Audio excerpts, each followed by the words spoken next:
Hello, everybody, and welcome back to another episode of The Guys Who Stare at Stats. Cade Kennedy with you alongside Tyler Riggs as we get ready to break down the South region. It's hard to believe that it is not even the middle of March. It's now late March. You know, it's technically springtime now, but we are once again here to break things down. If you look on the screen already, you can see that the east side's filled out. You'll see that the west is filled out as well. If you want to see those videos, they should be available by the time this one's up if you want to click at them and watch Tyler and I mostly agree, sometimes disagree, but hey, that's the nature of this, you know. It'd be a little bit odd if we 100% agreed on everything. Oh, we still got time to get we still got time to, you know, we get to the South and then the Midwest. He'll want to punch me out by the end of this, I guarantee I'm not. Especially once we get to that Midwest. It could get a little spicy. Well, we'll have to see when we get there, but we're starting with the South. Houston and Longwood, let's just jump right into it. The Cougs 24.5-point favorites over Longwood.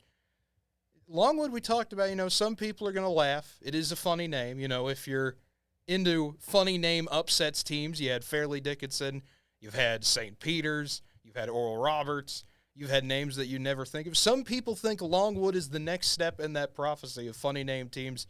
And Tyler, you talked about some of the funny names Longwood had, but, you know, the Christmas on the roster as well. You got all sorts of fun stuff there. But Houston, you look at them, speaking not from a funny name sense from an actual basketball perspective here. Jamal Shedd and L.J. Cryer, just what they do, absolutely phenomenal players. Houston, one of those teams that great defensively. Everyone knows what Kelvin Sampson does there. But offensively, they're a fun team to watch as well when they get going. Yes. However, that's the big question for them. Obviously, you're coming off a Big 12 tournament championship. You only put up 43, 44, 42, somewhere in the low to mid-40s against Iowa State. And as low of a number that is, what's surprising is that Houston, despite some offensive woes this season at that time, they still fit into that KenPom stat that you want where you reach the top 18 offensively and your top 37 defensively. That's provided to be the formula, flip that backwards. Top 37 offensively, top 18 defensively. That's been 22 of the last 24 champs. So they are in that small group of 7 still, despite some of those woes. They're going to roll. I mean, obviously, congrats to Longwood to be able to make it, to get that name recognition to people and say, oh, hey, you know, this team exists, but that's about as far as it's going. Houston will roll. They'll dominate, and Longwood will enjoy their trip. They will. I mean, you know, for the Lancers, it'll be fun to see them there. I don't want to harp on the funny name bit, but I saw that earlier today. I'd like to thank social media for that one, for people doing Longwood. And I'm just like, oh, God, here we go again. And the crazy name stat, you know, where a top 2 seed has been upset the last few years by a funny name team, if you will. So who knows? If you're a degenerate, maybe you throw a little bit on Longwood and see if it plays. Who knows? Yeah, you never know. I mean, hey, that's the beauty of March. No one thought a 16 seed would win last year. Yeah. The door is open now for that to. We live in a world where that happens. A 16 seed that in any other year where the team that won their conference tournament was not on the transfer probation period where they couldn't go to postseason play. That's what made it even crazier, is that this team technically wouldn't even be in on a normal conference schedule. So, hey, if they could do it, why not Longwood? Who knows? We will have to see. But you look at the 8-9, and to me, this might be the most fascinating 8-9, not only because of the two teams they're playing, but the storyline that the committee set this up. They had to have set this up. And did it on the women's side, too. They did it on the women's side, too. Nebraska, a 1.5-point favorite over Texas A&M. This is going to be a great game. We talked about, you know, what games we're looking forward to. This might be the game I look forward to the most in the South.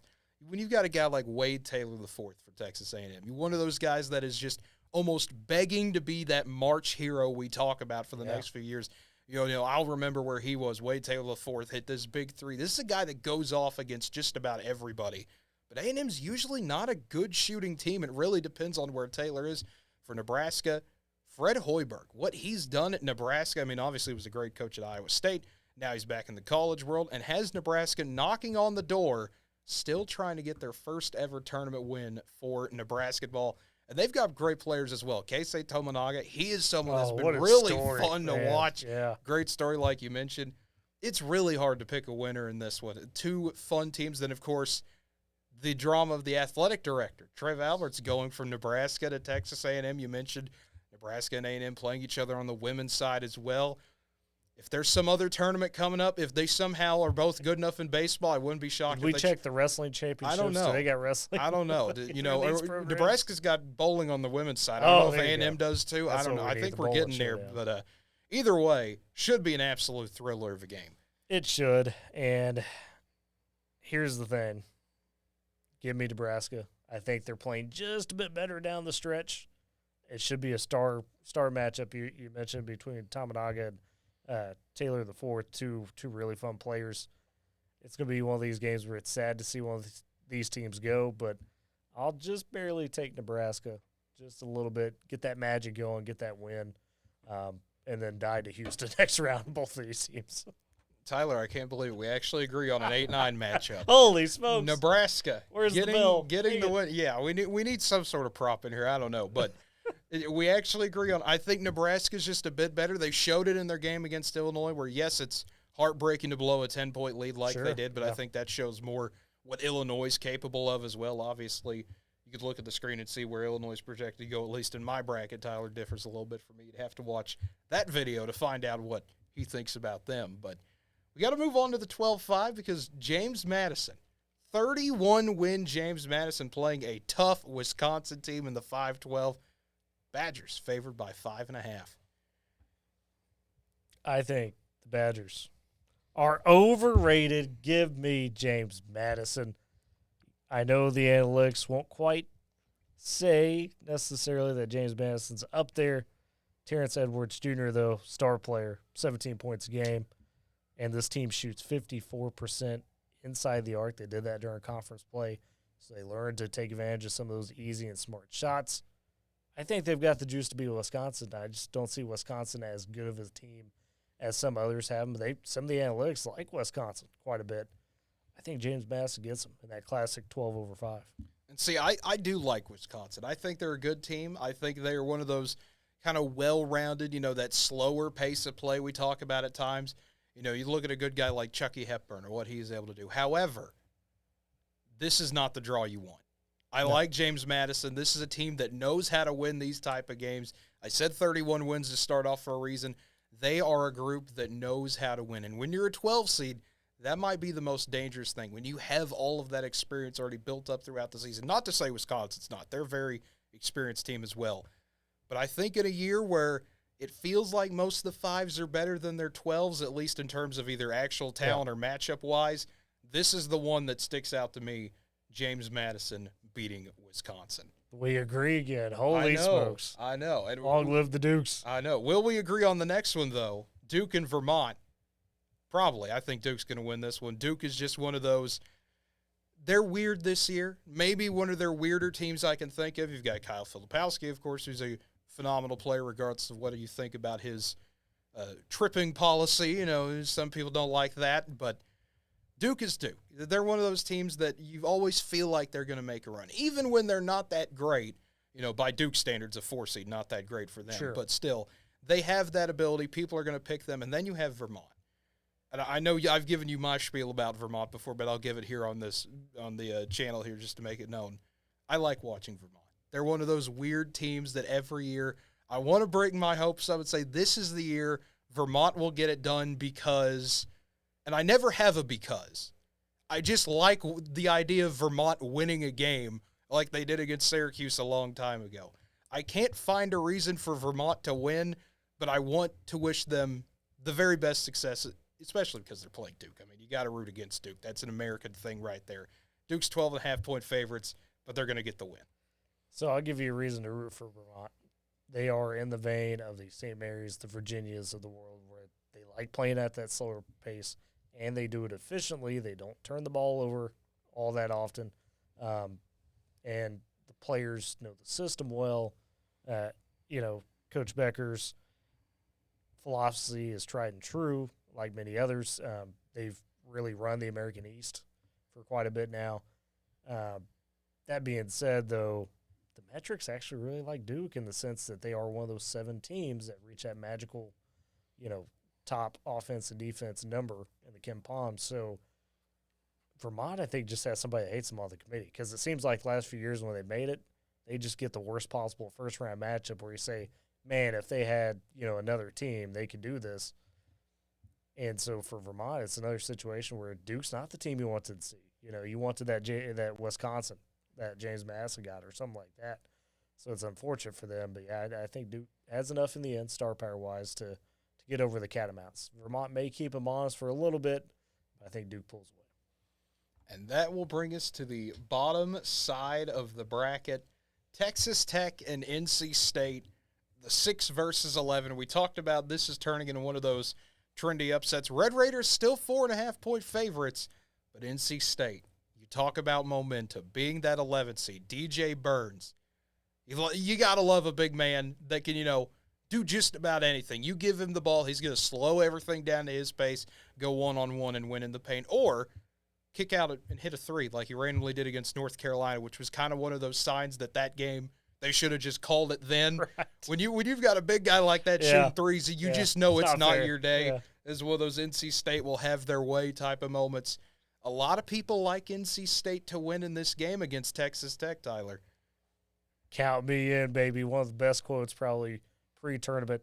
DJ Burns calls himself a guy who idolized Hakeem Olajuwon as a kid, but was born with a Zach Randolph body. Boy, poor Zach Randolph catching a stray. Great player just catching a stray like that. But DJ Burns is a lot of fun to watch. And this NC State team Cade, for I think some of the upper echelon teams, we're talking seeding 1 through 4 of teams. The conference tournament I don't think matters as much in terms of if you go and win it. That momentum I don't think is as important as people think. Unless you're getting bounced in like the first round, right? Then there may be a problem. But for those teams that typically land on seed 5 or higher, if you will, or bigger numbered, that could have a lot of sway. You find that lightning in the bottle and you ride it until it goes out. NC State seems like one of those teams, especially in this first round. I think Texas Tech just isn't quite there this year. Again, Big 12, best league in college basketball, and could deceive you a little bit. We see Iowa State do it the last few years before turning on this year, where you go, they're just a meandering Big 12 team. Oh, hey, they're in the Sweet 16, because they get out of Big 12 play finally and get to breathe. But I don't think that's in the cards for Texas Tech. Give me NC State. This is one of those that I've gone back and forth on, Tyler. I mean, and I don't blame you. It's tough. This is the battle of momentum, like you talked about, versus metrics. Texas Tech, when you look at it statistically, is the better team than NC State. But NC State, I would argue, is the hotter team right now. Yeah. How could you not? 5 wins in 5 days, that whole storyline. First ACC tournament title since '87. They have a lot going their way. DJ Burns, he's going to be one of those heroes of the tournament. But let me introduce you to a guy named Pop Isaacs and what the Red Raiders can do when we're talking offense, a good defensive team. Coach McCaslin, what he's been able to build in just 1 year at Texas Tech. This is a team that a lot of people thought would be left for dead, trying to rebuild around going into the new-look Big 12 the next few years. But the Red Raiders, I think, are able to hold on. You look at the metrics, you look at the data, it says Texas Tech is one of these teams that can be primed for a run. I like the Red Raiders close, but give me Wreck-'em Tech in a win. And it would surprise me if Texas Tech does kind of end the sweet momentum NC State's going. The only problem I have with Texas Tech is they're struggling with some depth issues because, like Kansas, who we'll talk about in a bit, kind of got beat up in Big 12 play, right? And they're relying on some guys that have stepped up off the bench, which is a good thing. You fought through adversity. But when you get to the tournament, you want to have that little bit of extra juice, especially coming off the bench. We see teams get tripped up by it all the time that don't go very deep. Arizona last year, we talked about that, kind of stung them. That I went against my better judgment of that one and tried to will them on. It didn't happen. And I feel like that will trip up Tech, especially with a hot NC State team. If they got a different 11 seed, that's not in Mexico because they'll go Lobos, then maybe. But I think this NC State team at least has enough magic left to get the win round 1. And then that moves us to the 3-14 Kentucky. Kentucky, to me, they're a 13.5-point favorite over Oakland. I will say my gripes with Kentucky later because it's not going to matter in this game. As much as Oakland can put up a fight, they're another one of those fun teams. One of the other OUs in the world. You talk about, you've got the OU of Michigan, the OU of Ohio, of course, is Ohio. How can you not like the Golden Grizzlies? They're one of those Horizon League teams that are so fun to see every once in a while. everyone always kind of has the joke the first time. See, wow, Oakland, okay, California. No, we're talking about Oakland, Michigan. We're talking about the Golden Grizzlies. I always love playing with them in NCAA basketball 10. This has nothing to do with what's going to happen on the game. Kentucky's going to absolutely rip them apart. The Wildcats' offense this year is otherworldly. Coach Calipari, usually a defensive guy, this year just completely flipping the script. This is an all-gas, no-breaks Kentucky team. Yeah, very similar to what Alabama does right now, right? Those two teams, when they've scored offense, looked more akin to NBA this year than it has college basketball, just because they both want to run. For Oakland, just a bad draw, right? Kentucky's got enough star power to get over you. You got a coach that was considering retirement after last season, has been at Oakland forever. When he started coaching, Ghostbusters was one of the top movies on the charts, if you will. You know what's coming out Friday? Ghostbusters, Frozen Empire. Yeah. But it won't matter for Oakland. Kentucky will roll pretty heavy here. Yeah, Kentucky's going to get the job done. Like I said, I will have my gripes with Kentucky as we move on, and that's kind of how this works, though, sometimes. First, second round, it may not matter as much, but you get deeper in the tournament, those flaws always come up. Unfortunately, though, we have to talk about this a bit. Flaws not by their own design, but because of extremely unfortunate circumstances, and that's what happened here with Florida. They're going to draw either Boise State or Colorado. Right now, that game is tied at 6 as of we're recording this, still very early on in the game, 14:44 to go in the first half. But unfortunately, at least the way I see it, obviously the brutal injury in the first few minutes of the SEC championship game, which you absolutely hate to see to anybody.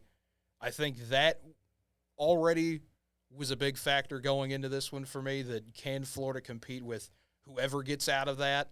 I was already 50-50 on that, and by unfortunate circumstance, I don't think the Gators are going to be able to go anywhere with this one. I think whoever wins the Boise State-Colorado game gets the job done. No, I agree, because I think both of those teams are talented enough to take advantage of Florida's unfortunate issues, as you were talking about, just suffering that big injury, missing a star player like that, and you got two teams that quite honestly should not be in the first four. I don't think Colorado or Boise State should be in that spot. Yeah, any other year they wouldn't be. Right. So both of those teams good enough, I think, to take the win. For me, I got Boise State coming out of the Colorado-Boise State game. That one's a coin flip, to be honest. I mean, those are both talented teams. So, but yeah, we'll take the to-be-decided 10 seed, I think, in this one together. Yeah, obviously can't give you a spread on this one because there's technically not a game set up yet. So I can give you the spread. Marquette's 14.5-point favorites over Western Kentucky.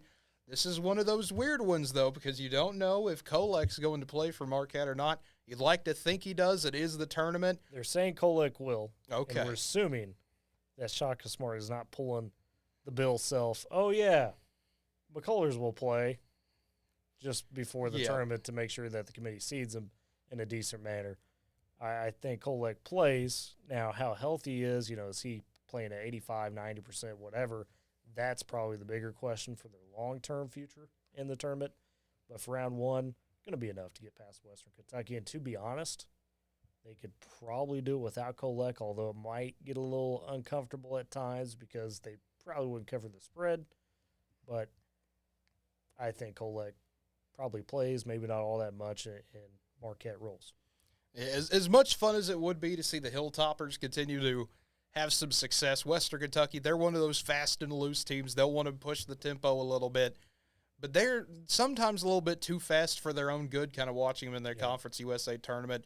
Sometimes you get some unforced turnovers here and there, and you don't want to do that against a Shaka Smart team, especially of all people, a guy who prides himself on defense. You never want to give any possession away. I think Marquette easily gets the job done here, with or without Kolek. But that'll bring us to the second round now as we start to move our way down. Houston and Nebraska. Tyler, you kind of said it, summed up perfectly. Houston's going to whop whoever they get. Whether it be Nebraska or A&M, Houston's going to get the job done. They're just too tough of a team. Part of it is because they are that good. Part of it is I think Nebraska and A&M give each other such a run for their money that they'll have some tired legs. I know you get a little bit of rest, but to go through what's going to be, I think, a hard-hitting game between those two schools and then turn around, oh, hey, your prize is getting Houston. Sorry about you. It's not in the cards this year. And it's one of those that if A&M was to play Houston again, if that matchup happened, Remember, they played in Houston earlier in the year, technically a neutral site game in Houston. Yeah, but, Wade Taylor had a big game. Absolutely. What a shocker. But we'll have to see what happens if Houston, whoever they draw. But moving on down to that 12-4, James Madison and Duke, the Dukes versus Duke. As much as I'd like to see James Madison get the win, I'm very biased. What a surprise, when it comes to college basketball. You root against the Blue Bloods there. That's just kind of how most people view it at this time. I think Duke's just too much of a matchup problem for James Madison. I think they can maneuver around a Wisconsin. I don't think they can do it against a Duke.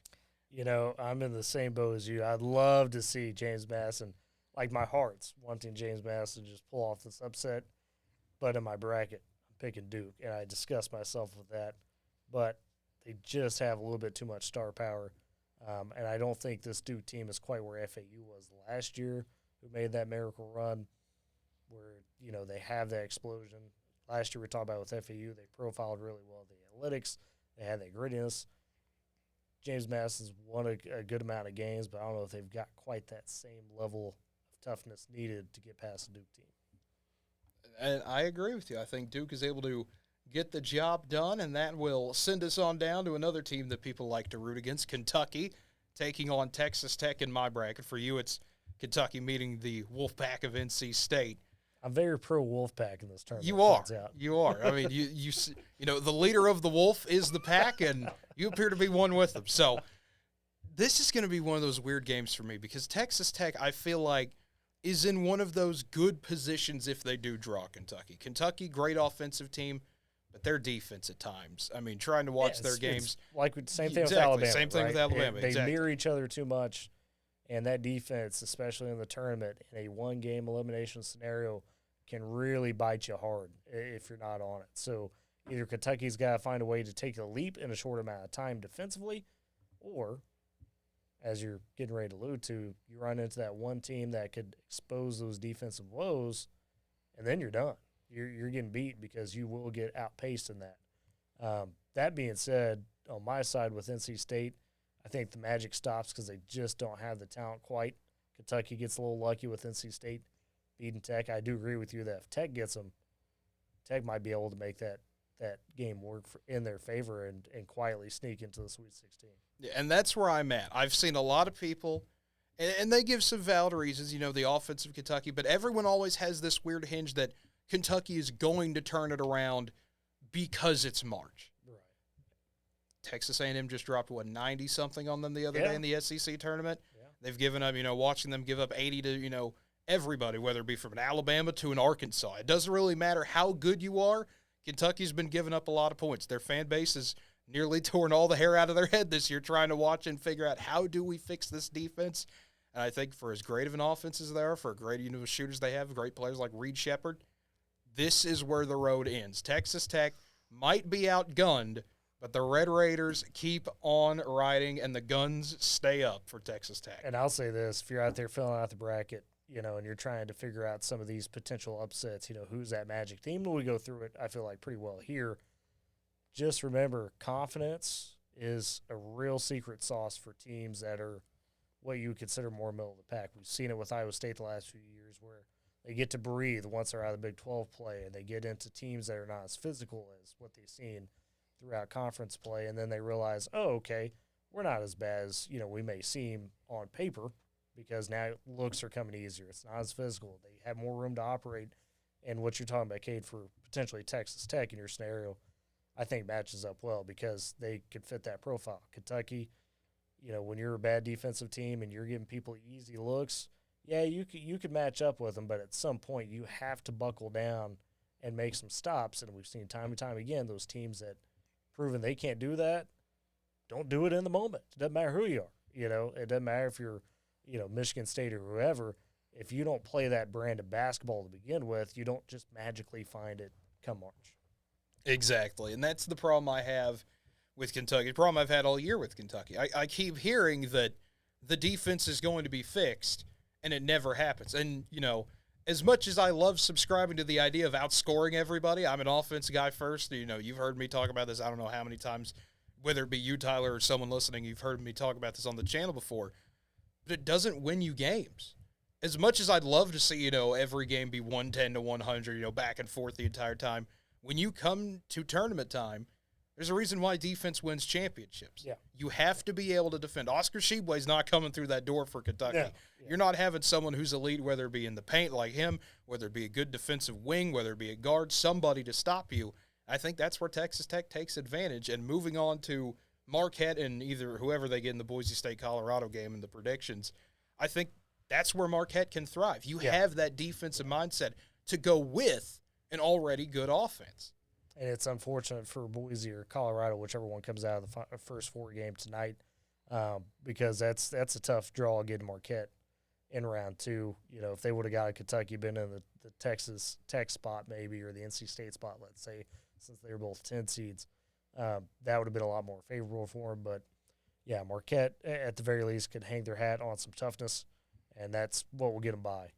Even if Kolek isn't 100%, him at 85% or 80% or 90% is a lot better than, quite honestly, a lot of teams have, right? So, as a whole, because he's just that type of player, and it should be enough for them to be able to get by either Boise or Colorado.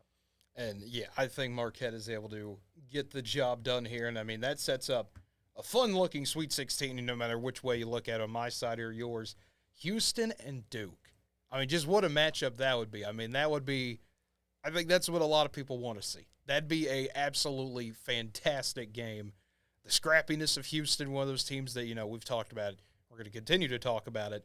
They're a fun bunch. They're a tough bunch. Whatever adjective you wanted to use to describe them, you can use, except having a good offensive consistency.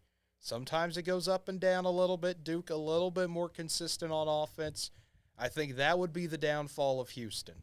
But it doesn't happen in this game. I think Houston does just enough to scrape by what might be their toughest test on the road to the Final Four. And it's probably a little bit of an outdated stereotype, obviously, with the transfer portal and all that. But this, for a lot of people, will say, oh, hey, it's that inner city, Houston. Like, Houston is very proud of Houston, right? It's kind of like city of Atlanta. You're proud to be from Atlanta. You represent the ATL.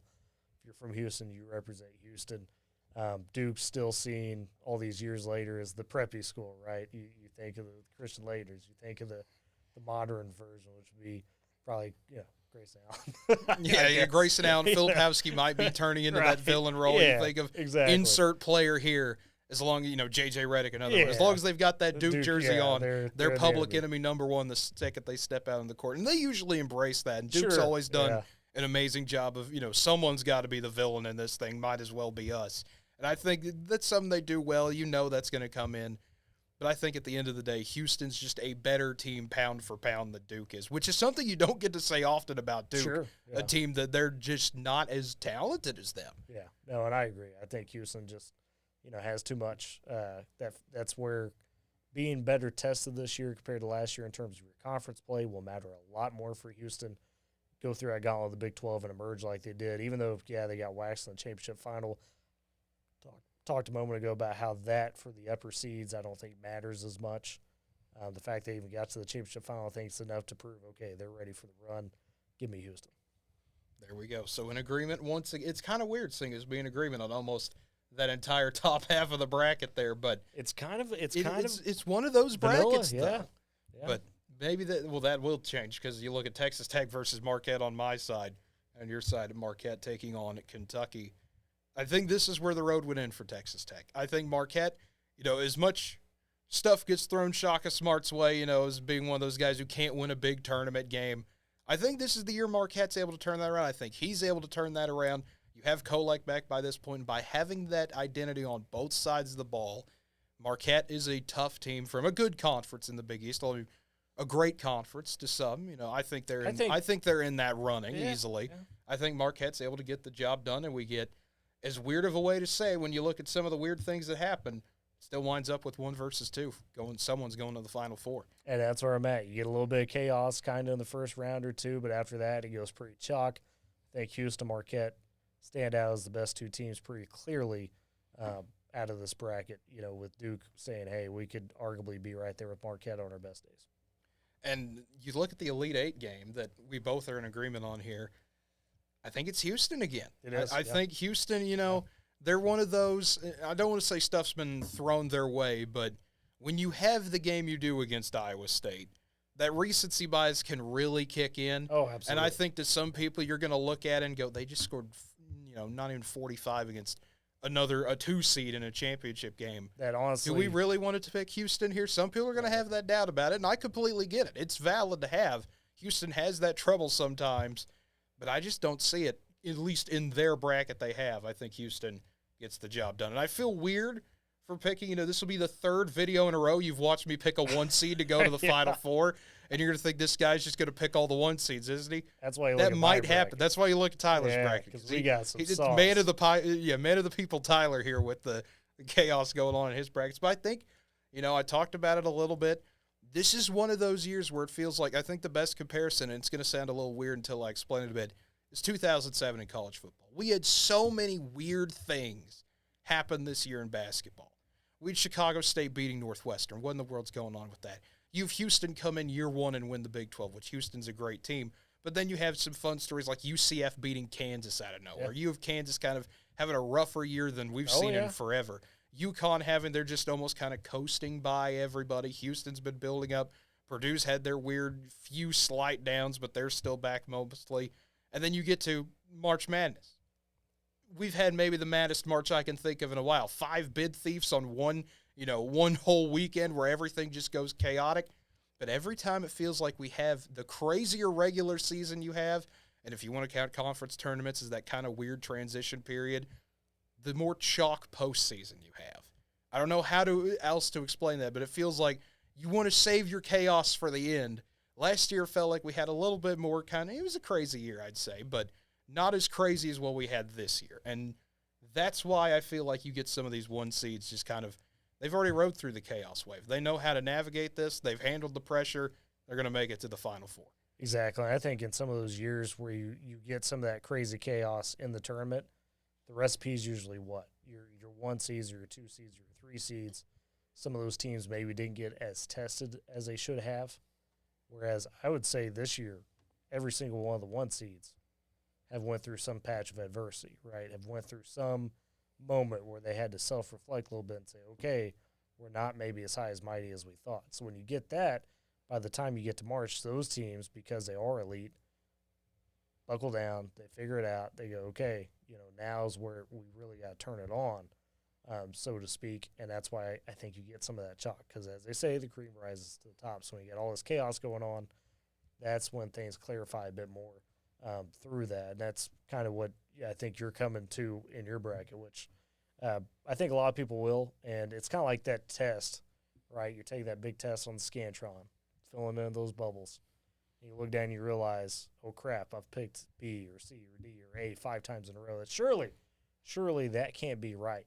Trust your gut. If it's right, it's right. So trust the gut, and you'll find out if it's right or not in the end. Well, there you go. I wouldn't say trust my gut, though. I had like a stomach bug like 2 weeks ago. That might not Your gut had to trust you. That's my gut had to trust. Sometimes that's not the best idea in the world. But, hey, either way, folks, as always, we thank you for watching. Feel free to like and subscribe. As always, it's a little thing, but it does help us out. We do sincerely appreciate it. Only one more region to get through. That'll be the Midwest region. That might be, in Tyler's words, his most chaotic bracket yet. So you want to stick around for that one to see what happens there. But, folks, as always, thank you for watching. And until next time, have a good one, everybody.